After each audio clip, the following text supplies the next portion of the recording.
It is Sunday, July the 17th, and I'm making this pretty much an update video. I know some people are probably wondering about my port. I haven't made any updates since then because I wanted to give it some time, at least a week. It's been a few days, over a week, since I got it placed, since my surgery. But I did do like a 3-day little follow-up video about it. It was still really tender, the last video I made about it. And now, it's only tender, I guess you would say, at this point, to touch around the incision site, which you should not be touching anyway. But the only reason why I know that is because when I went for my infusion the other day, they had to clean around the area, so that consisted of cleaning my incision area the other day. So it was tender to touch, and it is still a little, it doesn't hurt, it's just like when you move, like, so when I move my arm a certain way, you know, kind of like stretch it out, you know, when you have any cut, you know, it stretches and it kind of makes you like, oh, you know, like something like that. Yeah, so just that little slight pain, and then you just move back to, you know, what's more comfortable for you. So that's the only thing with it now. When the nurse pressed on it to find where she needed to place the needle for the port and everything, that went well. To touch on it, it did not hurt. So to touch on the port is not underneath the incision. The port is below the incision, where they actually, that's where they access to get blood return and to infuse my medicine. So to touch around that area, it doesn't hurt at all. It doesn't hurt at all. I did use, for the first time, this is my first time being accessed with this port, I did use the numbing cream that they gave me to put on it. I'm not sure if it made much of a difference. I'm not even sure if I was numb, because I did, you know, with her pressing on it, I did feel it. So I'm not really sure if I was totally numb. So I'm going to try it one more time so I can give a better review on the numbing cream. But the type I use is a lidocaine numbing cream. I'll insert a picture of it on the video, or I'll do a different video on the numbing cream. We'll see. I'll probably do a different video just to make another one. But I'm not sure. I'm not sure if it worked. I really just don't know, so I can't really tell you guys right now. But she was super gentle. It didn't even hurt when the needle went in. It's a 22 gauge needle, and it's I don't know if she used a half or a 3/4 inch needle, but I do know it's 22 gauge, and it was the perfect needle for my port as far as the size, because some can be, for some people, some needles that they use can be too short or too long, and you know, it can be uncomfortable, or if it's too short, it doesn't reach the back of your port properly, and you know, you probably won't get any blood return. And if that's your goal for your port, to also be able to take blood out, you need to make sure that you get the perfect needle, the perfect size needle, you know, for you. So that's pretty much it with it. Like I said, no pain, just a little tenderness at the incision site, but not where the actual port is. So it's been going good. It's been going good. I do go back to see my surgeon on Tuesday. So in 2 days, I'm seeing him as a follow-up. Nothing's wrong. He's just going to check the site, make sure it's healing well. With every surgery, you should have a follow-up appointment with your surgeon. But it's very important that even though I'm healing well, I must go, because the port, I'm not sure if I really talked about this, but it's the port, I guess, the tubing that the blood flows through, that the medication flows in, it's connected through my jugular vein to my heart. So it's very important that he makes sure there's no infection forming or what have you, because that can get in my blood system and that infection can go to my heart. So port care even after your incision heals, is very important. Even when someone is accessing your port, even nurses, hey, just make sure they're doing it sterilely when they're accessing your port. I'll talk about, you know, how to remain sterile, what your nurse should do, what to look for, because some people, nurses, are new at it. I mean, there's going to be new nurses in the world. I mean, they have to start somewhere, and some of them, I hate to say, don't know or are not too familiar. And then if they seem like they don't know what they're doing, you can politely say, hey, can I get someone more trained? Or, you know, can I get someone else to do it because I'm really, you know, scared, or however you want to put it, you know, just don't make them feel bad. But if, you know, especially if they're not doing it in a sterile manner, you can say, hey, wash your hands, or, you know, I didn't see you wash your hands, or, you know, you touched those gloves, can you please get some new sterile gloves? What have you, make sure that you wash, because like I said, that you can get an infection and that can go into your heart, and you don't, you know, you wouldn't want that. So basically with my port, it has to be flushed once a month and flushed every time after it's being used. So whether I'm getting it medication infused or blood drawn, it has to be flushed. But once a month, particularly flush with heparin, and that keeps your line from clotting, because you also don't want to get any blood clots in your line, because once again, that can also travel to your heart, and that is not a good idea at all. So to be on the safe side, pretty much most of my doctors, I went to 2 of my doctors this week that used my port. My rheumatologist, where I had my infusion, and then my oncologist used my port to draw some labs, and, you know, to be sure, they flushed me with heparin both times. If you're not allergic, some people are allergic to heparin, but if you're not allergic to heparin, hey, be safe, flush it as many times with heparin as they feel you need to, just be on the safe side. But I won't say you can't get too much of it, so I wouldn't flush it every time with heparin that you're using, especially if you're accessed a lot. But if you're only accessed maybe twice out of the month, if they want to flush it with heparin, that's definitely okay to do. So that's pretty much it on my port. And I'm going to talk to him Tuesday about a little, I think I have a stitch coming out on the beginning side, the right end of my incision. And I think the only reason why it's coming out is because they have to clean around the area before they access your port to make it sterile. And the outside, it's not stitched up, but it's held together by Dermabond, which is a sterile surgical glue that they use on some incisions, like this one. Some people get stitches on the outside, but my surgeon didn't, which I'm kind of glad, because stitching kind of leaves more scarring. So I'm glad he didn't do outside stitches, but I have inside dissolvable ones.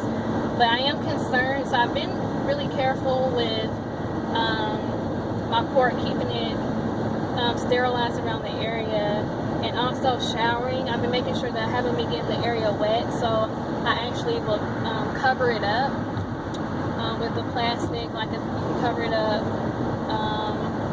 with like saran wrap or anything like that. But I make sure that I don't keep it on long, because like the heat from the shower and this heat from your body makes it humid underneath the plastic, and that glue will start to get back sticky again, and I don't want any more glue, I guess you would say, coming off of my incision as it already has, since it's not fully, I guess, healed yet. And that glue, you're not supposed to peel it off, it's supposed to fall off naturally. So I want it to come off naturally. So yeah, so that's it on the port. So besides that, doing pretty good. So I'm going to talk about a little bit about my infusions. So as far as my infusions, I made a video. Everything went pretty well during. I didn't have any infusion reactions during the infusion. I talked about that in my last video. And you guys saw how the first few hours were after. Not really much side effects. But that night, so Thursday night, I'm gonna switch hands because my hands get tired. Okay, so that night, Thursday night, I actually started having a lot of stomach pain, and it kind of woke me up throughout my sleep. Wasn't having any vomiting or diarrhea or nausea at the moment. So I don't know if before that, because before that, when I went home after I made the video last time, I slept from like 2 o'clock to like 7:30. Like, my parents ate dinner without me. They was watching movies without me. You know, rest is definitely needed. Like, I was so tired. Like, that infusion really wiped me out.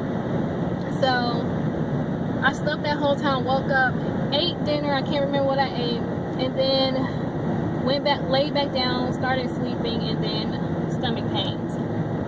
So the stomach pains happened, kept me up a little bit throughout the night, probably for about 3 hours, went back to sleep, got some rest. Then it was Friday, pretty much slept all Friday morning. I had migraine.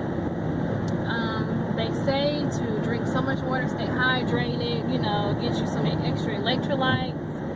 I did all that. I started hydrating 2 days before, you know, I always keep hydrated, but I started hydrating a little bit extra 2 days before my infusion. The day of, I ate protein for breakfast. You know, that's supposed to help. And then I was, I guess because I fell asleep, I don't know, I didn't drink much afterwards, but I did hydrate. I definitely did hydrate, and I still got, you know, headache. So I took Tylenol. It helped for like 2 hours. It gave me some relief, and the headache was back Friday. So I really didn't do much Friday. I never do much, but I did have to see my hematologist and oncologist Friday. So I just went to that doctor's appointment, got something to eat, then my stomach started hurting again. So I don't know if it's eating that's the problem that's causing my stomach to hurt lately, if it's this lupus attacking, you know, my digestive system again. I don't know, but it seems to happen after I eat.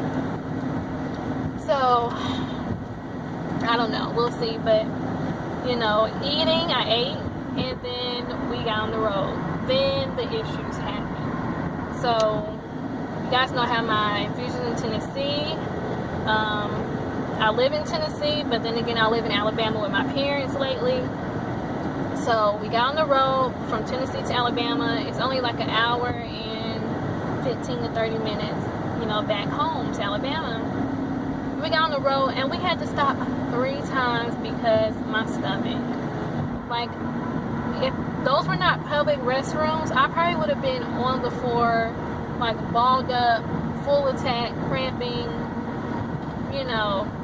It was bad. We had to stop 3 times. Like, I was so sick. But after the 3rd time, it was pretty much almost home, and then I started feeling some relief. So Friday night, it was probably around like 9 o'clock. We got back to the house. So I just pretty much wrapped up in my blanket, laid back down, still super tired, was extra wiped out because of my body fighting so hard against me on the way back, having to stop 3 times. You know, that'll wear you out too, on top of the medicine that wore me out. So I just wrapped up in my blanket, went to sleep Friday, didn't have any more stomach pains Friday.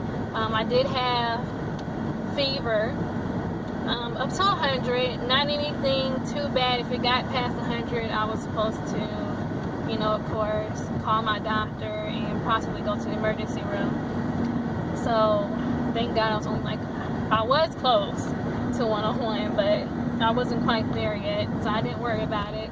Kind of just watched my temperature, took some more Tylenol, went down for a while. But I usually keep a temperature lately, so it's nothing new. I usually keep a temperature of around 99 when my normal temperature is like 97.8. So lately with this lupus acting up, I've been having temperature. And the other thing is low blood pressure. My blood pressure already runs low. It's usually like 100 over like 70. You know, that's kind of low. But that's my normal, even though it's low. But when I got it checked the day after Friday, when I went to the oncologist, it was like a 90 over 50. So they was worried about me passing out and everything. So I made sure I, you know, took it easy these past few days. But I was taking it easy anyway because, you know, I'm in pain.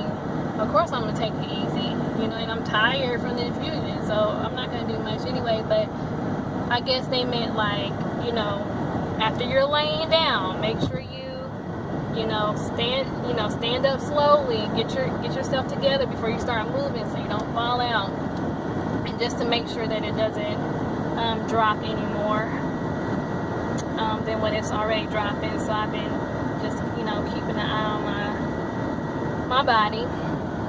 So that's pretty much it, the update as far as, you know, the Benlysta and everything. So yeah, so far so good. Today is my first day out since Thursday. Like I said, it's Sunday. The reason why I'm going, I don't feel good right now. I feel nauseated. Probably because I didn't eat this morning. I couldn't eat, but I had to take my medicine, so that's probably why. But today's my first day out. I probably wouldn't go out if I didn't have to get my hair, something done to this head.